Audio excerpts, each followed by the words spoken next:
Hey everyone, and welcome back to my channel. Hi guys, welcome to another video. The day you're watching this, I am officially an adult. I am 18.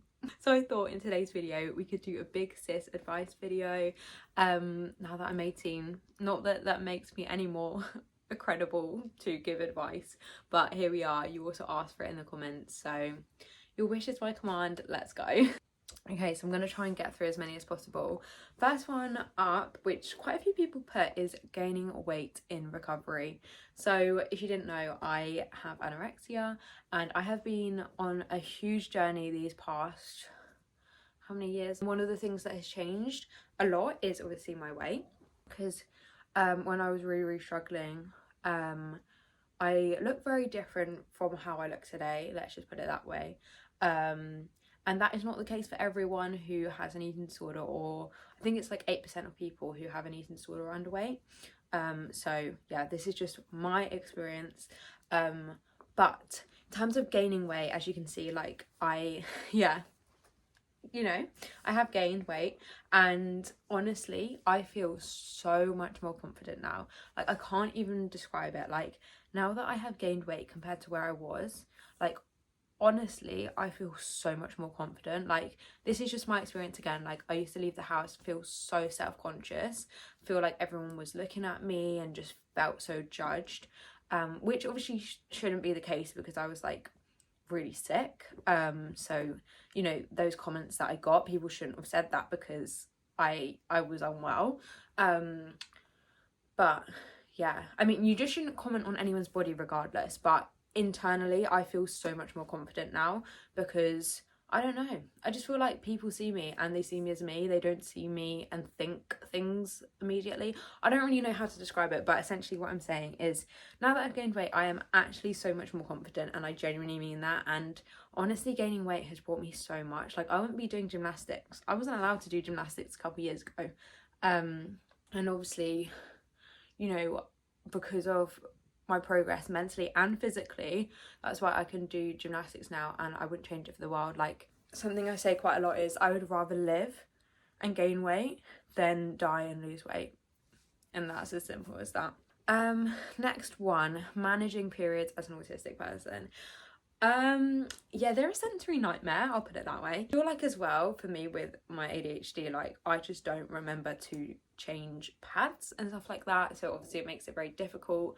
I struggle with it, but I think what you have to do is like basically work, well, like anything, you have to work with your brain to like set yourself reminders, put the pads like or whatever like in front of you, like make it accessible. You know, you don't have to go to a cupboard and get them. Like put it out, like make it as easy as possible for you during those 5 days. I think as well, like just talking about it, being open about it, because honestly, like pretty much every girl goes through it, right? Like, you know, like I think we just have to talk about it in today's society, and I really think that we should talk about it more because there shouldn't be a stigma around women's health, because that can lead to like such a barrier to people getting, I don't know, resources and support that they need. On my Instagram I did make a video as well, a reel of me going and buying period pads from a shop, if you wanted to watch that. Next one, how do I tell my parents I might be autistic? I think the best thing to do, now everyone is different, but honestly just tell them as soon as you find out. Like obviously give yourself processing time, but honestly for me, like keeping a secret like that and announcing it like some sort of gender reveal, like, or something, like, you know, like a big event, like no, like I feel like it's your journey, so you can literally do it in whatever way that works for you. But I do think like telling them and not trying to build it up, because at the end of the day, like you're autistic yesterday, you're autistic 2 weeks ago, you're going to be autistic in 3 months. Like, you know, like it shouldn't change anything, but at the same time it should change everything, if that makes sense, which it literally doesn't, because that is such an oxymoron, but hopefully you know what I mean. But I think honestly just don't overthink it, which is so much easier to say, but like I just think just say it, because you know, obviously you have to process it yourself and mentally prepare, because if their reaction is not what you wanted, you need a certain sense of like resilience to basically overcome that, because that is hard when you potentially wouldn't get the reaction that you expected or wanted. So if you have someone else that you trust, maybe tell them first, and then like go and tell your parents with them in the room, or you know, just get that support from someone else, because it can feel like a really lonely journey. And that's why I'm saying like tell people as soon as you can, because it is so lonely. But at the same time, like it's yours to tell. People shouldn't be saying it without your consent, not because it's anything to be ashamed of, because it's not. I'm literally autistic and proud, like it's who I am. But I just don't think people should say it like it's your journey, it's your story, and you should say it to people, you know, but on your terms, essentially. Do I get told that I appear older than I am, or feel those your age are immature? I get told a lot that I'm very like mature for my age. People think that I am older than I am, because yeah, I am very mature, but I think that's life experience. I think as well I've done a lot of things like at quite a young age. I think because of my life experience, and because like I always get on, it's an autistic thing, but I get on better with adults than children. So I think, yeah, I think as well because I wasn't in school for so long, like I did miss out on that part of my adolescence that kind of made me jump from like basically preteen to adult very, very quickly. But I feel like apart from primary school, like I don't think like I've always been, you know, like obviously primary school you play and stuff, but like, so yeah, I feel like I've always been quite mature. Well, I say that potentially because obviously my ADHD, I am actually crazy when you get to know me. Like I'm very chaotic. I do funny things. I want people to laugh. Like it's just like that's who I am. I make jokes, like, you know, like the unmasked self is very different to like Rachel who's masking. It's very different to the unmasked me. I'll tell you that much. I'm 19 but need an advice to stop impulsive shopping. I'm just a girl. I feel you so much on this one. Since finding out I'm ADHD, like I have been more aware of this. Like I'm very careful with spending money. Like I don't like spend money impulsively that often. But sometimes it does happen. And I think what has helped me now is basically when I look at something online or I have a hyperfixation or something pops into my head, I'm like, oh, I want to get that. Which happens a lot. Then I will look at it, like favorite it, send it to myself quite a few times. Yeah, pretty much always send it to myself or messages. And then just leave it, which is really hard. Sometimes I'll keep checking it. But if I'm still thinking about it after a long time, then I will buy it. But sometimes like I will research it, like look at it, like, you know, and then I just like no, and then I just yeah, don't buy it. Because yeah, I think like my rule is like if you're gonna get pleasure out of wearing it, you're gonna wear it and you're gonna enjoy it. And you're going to look forward to wearing it, and this is in terms of clothes, then obviously that's good. Like if you're going to spend the next 3 years thinking about buying it, like depending on price, like I would buy it, because you're going to get pleasure out of it.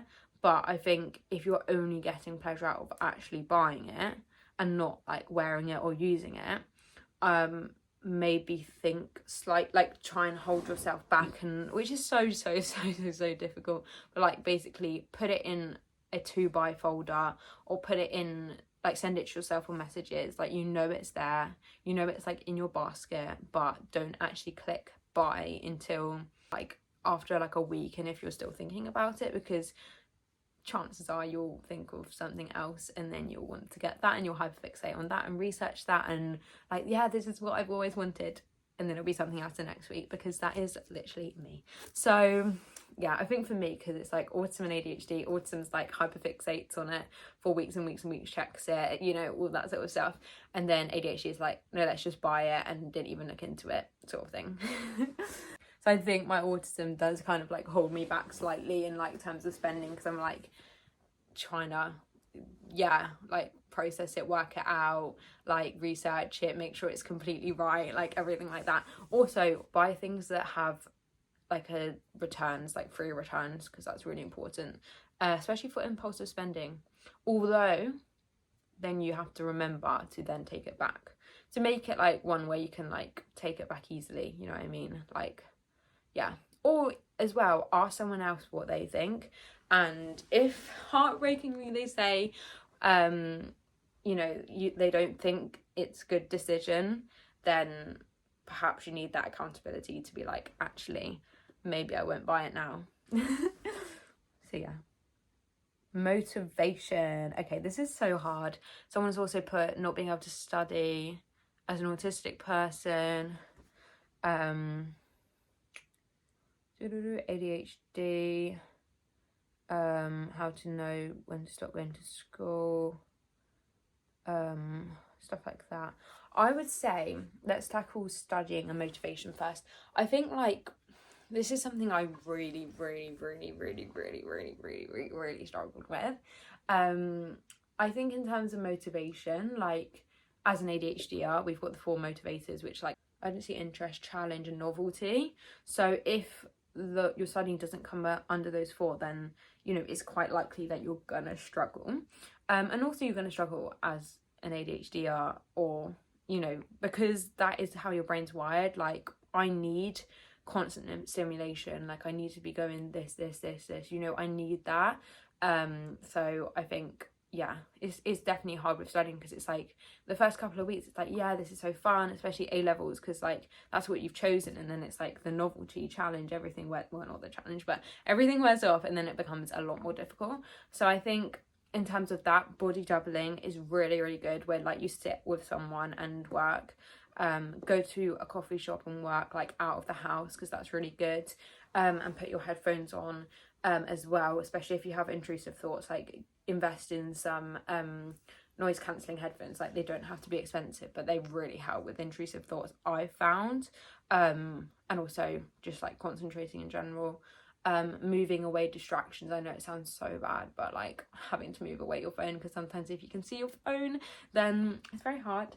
Also making it into a game. Like be like, if I do like, you know, spin the wheel and see what subject I'm doing or how long I'm doing it for, throw the darts on the board and seeing, you know, how long I'm going to study for, or you know, stuff like that. Like if I study for 10 minutes I get like 5 points, or like if I do 10 questions I get 5 points, or if I get, you know, one essay or 3 paragraphs or whatever it is, like 1 poster, like 2 rounds of highlighting, like whatever it is. It doesn't have to be big. It can literally be like highlighting a page, reading a page of a textbook, listening to a page of a textbook, like anything like that. That's like 5, 10, 15 points. And then when you get to like 100 points, then buy yourself something or do something that you enjoy and stuff like that. But I think it's so important, the balance, and just know that like, you know, this isn't going to be your life forever. Like spend like however many years at school, 14 years at school, if you're in the UK, I don't know in other countries, but 14 years at school, but like on average people live to about 80 years old, so that's like 17.5% of like your life. So yeah, which is a lot. At the same time, like it's not even a quarter, it's not even a fifth. So, you know, like just remember what's important and literally look after you, because nothing is more important than your mental health and physical health and well-being and happiness. Trust me. The biggest, like, I know like people see qualifications as like absolute gold, but honestly your happiness is priceless. Like it is worth more. Like you can't like study your way into like a job that burn yourself out like every single day. Like, you know, like happiness, whatever that looks like for you, that is always the most important, and that comes from looking after you, staying true to you, creating a life for you. Like all of them are so important. And we'll do one more because I feel bad. How do you meet new people as an autistic person? Friends, how to stop masking.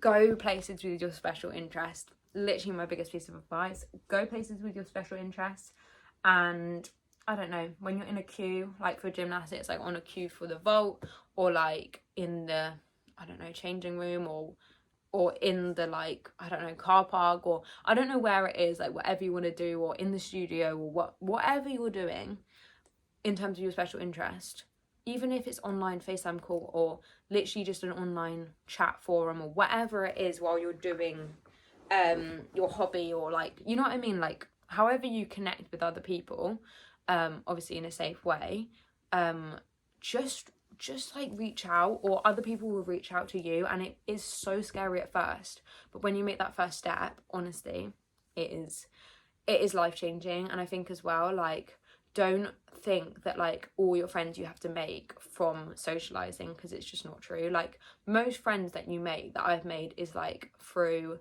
just connections with other people, friends, you know, I've met along the way, and like just in places, and you know, associated with different things, and like just, you know, you find people like during your life, and it's just, you know, they come in the most unexpected ways, like and like just so many people, like it's just so crazy, like you meet people along the way. So don't think that just because you haven't made any friends and you don't go to any clubs that you're not going to make any friends ever. Like, don't rule that out, because it does happen, and it happens normally at the most unexpected times, and when you need people the most. So never give up hope. But also, I think you have to do a lot of self-work, because it is very easy to turn people away and put your guard up. But I think you have to do self-work in order to basically let people in and engage in friendships, and have friendships, and sustain friendships. So yeah. So guys, thank you so much for watching this video. I am 17 today, 18 tomorrow. It's going up tomorrow. I can't believe it. Like, I'm so grateful to have made it to 18. Like, I can't even tell you. I didn't think I was going to make it to 15, or even the next day. And the fact that I'm here standing at 18, I would never have believed you. So grateful. Like, I count my blessings every single day. And thank you for all of you guys. I am so grateful for each and every one of you. Thank you for being here. And I'll see you guys in my 18th year. Bye guys.